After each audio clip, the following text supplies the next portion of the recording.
Welcome back to the AMP Energy Juice 500 here at Talladega Superspeedway. Cars on the pace lap as we're going to set the grid for you. It'll come across the top of your screen. 3 cars did not make the field. Landon Castle, Travis Kvapil, and that's going to hurt that 38 team in their quest for the 35th and final guaranteed spot.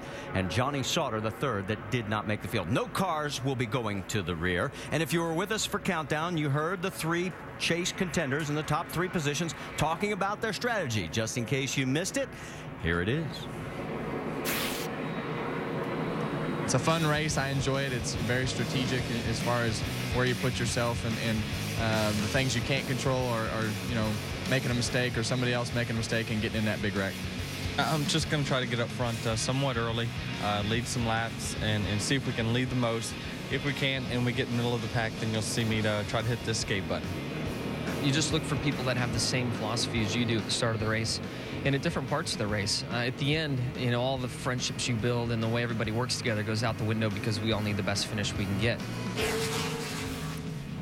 And talk about the finishes this year in 2010 on the restrictor plate tracks. Jimmie Johnson has not fared well at all. No better than 31st. Meanwhile, Kevin Harvick has been the best of the 3, winning twice in that time frame. All right, we've talked about the top 3. Let's talk about some of the others in the field of this 43. Jamie Little, you're up. Well, Marty, one driver who hopes to turn some more treats today rather than tricks is Kyle Busch. And if practice was any indication, that could be the case. On Friday, he hooked up with Denny Hamlin, his teammate. They turned a fast lap average of 201 miles per hour. Today, watch for Kyle to help his teammate get that points lead in the championship. But the #1 priority is to win this race. And hey, if today is anything like the finish was last night in the truck race when Kyle won in thrilling fashion, we're all in for a treat. Dave Burns? Well, Jamie Martin was a top 5 car here in the spring, but he qualified 30th for today's race. He said he was surprised after that because of how well the car ran in the big pack. He was fastest in final practice. But it won't be any surprise if Mark can win here this afternoon. He's a 2-time winner here. The team has been running well lately. And remember, just last week, he came from 2 laps down to finish 2nd at Martinsville. Starting 30th today? That doesn't scare Mark. Vince Welch? For Tony Stewart, it's now or never. 236 points out of the championship, a long shot for sure, but this team's not ready to throw in the towel.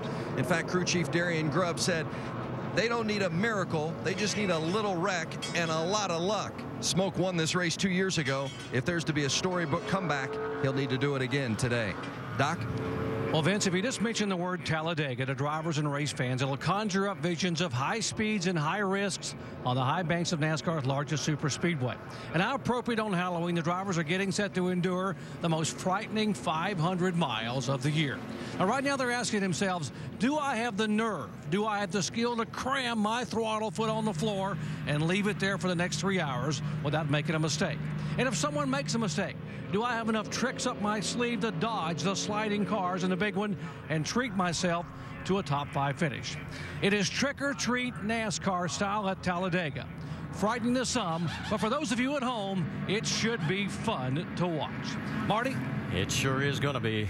Thank you, Doc, and everybody. And let's take a look at the track facts because this place is awesome. The highest banks, the fastest speeds. What else do we say? As big as fast. The only thing that really matters for 187 laps, you're going to position yourself for that final lap. You hope that it ends on 188, but the last few we've seen go a little bit longer. There's 188 opportunities for other guys to lead laps, though, and they're going to be trying to do that all day. And speaking of that, remember that the April race set a record for NASCAR, not just here at Talladega, but for the entire series. And remember, we went extra. We had 200 laps total. That was the most ever. Could we have 3 green-white checkers here today? 29 leaders, 88 lead changes the last time. And as they get ready to come around for the green flag, let's listen in on the 48 radio as that last-minute words of encouragement. Well, it's a beautiful day for a race. It's going to be an exciting race, guys. Like we said, this should be nice and smooth. Mind our P's and Q's for the first 3 quarters of this race, and then we'll do what we got to do at the end of it. I'd like to say hello to all the fans out there in the stands, everybody listening to us on TV. Hope you guys enjoy the race. Thank you for your support. And thank you, Chad, and everybody else, as the cars now making their way out of turn number 2, and already the 97 is falling back to the rear, Jeff Fuller. So he is going to start that way. When you look at this place, can you picture in your mind's eye what it was like in 1969? I asked Richard Childress. He was part of that race, finished with enough money from the 2 races combined. He raced on Saturday and Sunday. That's what started his race shop. And he got a letter sent from Bill France, because remember there was controversy about the PDA and some of the guys didn't race that day. And Richard still has that letter, and it said, if you ever need something from my family, you show this letter, and they'll take care of it, honor it. Well, it was quite a spectacle that day. You know, a lot of drivers didn't like the opportunity of having to come here or be here, but it has turned into just a show in itself, and we're in for an exciting race today, no doubt. You know, I can think back as a driver, a lot of nervous moments about coming into these races, but once you got involved in it, it was so exciting. Now he has a driver with a chance to win the championship. The 29 right there of Kevin Harvick. He's got to duke it out with Jimmy Johnson, Denny Hamlin. And as they get ready to come through turn number 4, I can't imagine what's in the knot of a driver's stomach. Well, I think everybody's here knowing they have an opportunity to win this race. But the 3 drivers that probably have the biggest concern, we've talked about those guys battling for a championship, and there's just nowhere to hide at this. You can lay back and you can try to miss everything. At some point in time, you're going to have to start going forward. And as we've seen, you know, anything can happen, even coming to the last lap to the checkered flag. Well, you can hear the crowd coming to their feet. Pace car is off. It's Halloween. The monster on this day is this track. It eats race cars for lunch.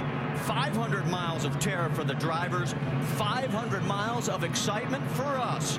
And as they come through the tri-oval, we get ready for the biggest race in the chase. We're green at Talladega.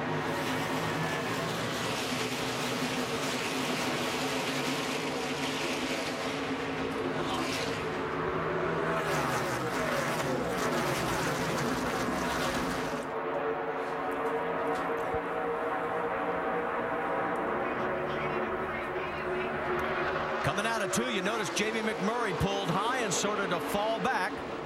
There you see him on the high side there. Got to think that's some kind of strategy on his part, Dale. Yeah, absolutely. You know, we're going to see different drivers do different things, but Jamie feels like they're dropping back and hanging out. This is a long, long race. That gives him the best opportunity to be there when it matters. How about front row Joe up on the outside there coming through 3 and 4? Nemechek in the 87, planning to go the distance today. Both of his cars did make the show. Jeff Fuller in the other one, and we told you he fell to the back. No cars went to the rear, and here we go as we get ready to go past lap number 1. We're going to have 3 wide in multiple sections of the track. Yeah, they started out 2 wide. That didn't last very long. As you can see, 3 wide all the way back from about 3rd spot on. That's great to see Joe Nemechek lead that first lap. Look at him out front. Now he's hung out in the middle. Now he goes to the high side. Gonna get a big push. Got Dale Jr. right behind him. Boy, he played that perfectly, too, and that's what we'll have to see all day. That's a chance you take, pulling in front of those cars, but, man, you can get a nice push. Here goes Boyer down low with Montoya behind. Now Nemechek slides up higher. Here goes Jr. He's going to go around him. Yeah, and here comes Kevin Harvick. We know he wants to try to lead this race early and a lot. Coming through the tri-oval for lap number 2. And we'll have our second official leader. It'll be Dale Earnhardt Jr. Could it be at the stripe? Well, it could be. Kevin Harvick got those 5 points. That's how quickly it can change. It might change 3 times before they get back. See Junior making a move on the inside, coming back on him. Saw how far Nemechek, he's back about 7 rows now. I think Kevin Harvick has established that he is one of the best restrictor plate drivers out there right now. See Denny Hamlin all the way down below the double yellow line, which is out of bounds, but he wasn't advanced in his position. He's headed towards the back to hang out. Well, he said that if he couldn't get up front, he was going to slide back. There he is, and we already knew Jimmy Johnson was going to go back to the back and sort of lay back there and let things sort it out. So there they are, nose to tail. Meanwhile, Kevin Harvick, as you can see, we're going to have another lead change. Here comes Clint Boyer and Dale Earnhardt Jr., and Jr. leads that lap. 3 leaders in 3 laps. I don't know if it's possible. We could have 188 lead changes. Obviously, we don't have that many different leaders. Kurt Busch now in second, right behind Jr. Here comes Clint Boyer. He's got 2 cars helping him. Montoya and Harvick. See just how quickly all of this changes. Harvick looked like he was going to drop back maybe outside the top 10. He got a nice push, got his momentum going back forward. See, Boyer stretches out a little bit. That may give Montoya the opportunity to come back and make a pass before they get back to the line again. Coming to the stripe. Who's going to lead? Lap number 4. Officially, Clint Boyer. Nope. How about officially Montoya? Let's update. Jeff Fuller has taken his car behind the wall. Meanwhile, we've got 3 wide in the middle of this field.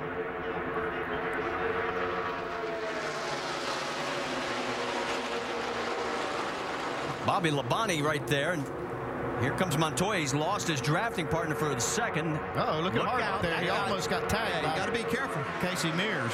Harvick had that moment of indecision, and that could have been very costly. We'll see a lot more give and take in those type situations right now. If we get down towards the end, literally in the last 20 laps, you'll see guys fill those holes much more quickly, and then that's whenever problems start to happen. Well, can we have our 5th different leader in 5 laps coming to the stripe? How about, yes, Casey Kane takes over the top spot. I told you this was going to be fun. Kane loses his drafting help as Junior goes right around him, and look at the fans on the backstretch. Junior Nation up on its feet again. Yeah, a lot of bump drafting right there. These guys have to be careful. See Montoya, I think he got kind of shoved out of the way right there. And he is going to lose quite a bit of ground, pulls back into line, and still has to get back up to speed. When you crack the throttle here, it takes a long time to get back up. Vince, what's the story on the 42? Well, just as planned, he wanted to lead a lap, snap up those 5 bonus points, and then slip to the back where he finds it going to be a little less dangerous. So not a problem at all for the 42 of Montoya. Well, all of these guys are running up front. We're really getting a sense of this 2-car hookup. You see these 2 teammates, the 31 and 33. They've really locked in these last 3/4 of a lap. You see just how much they gain by doing that. Well, and the 2 Dodgers are doing the same there. Look at Brad Keselowski with the help of Sam Hornish Jr. The key here is you got to stay really, really locked up. Even a foot between the cars can really raise the drag of the cars up enough that they won't really shoot forward like you see this. They have to be really touching each other. And Andy, people might say, well, then why don't they stay like that for a long period of time? But it can't do that. No, they can't. The engine will run hot. You can see that grill opening is just, you see Clint Boyer right there behind Jeff Burton. And that thing is just basically shut completely off.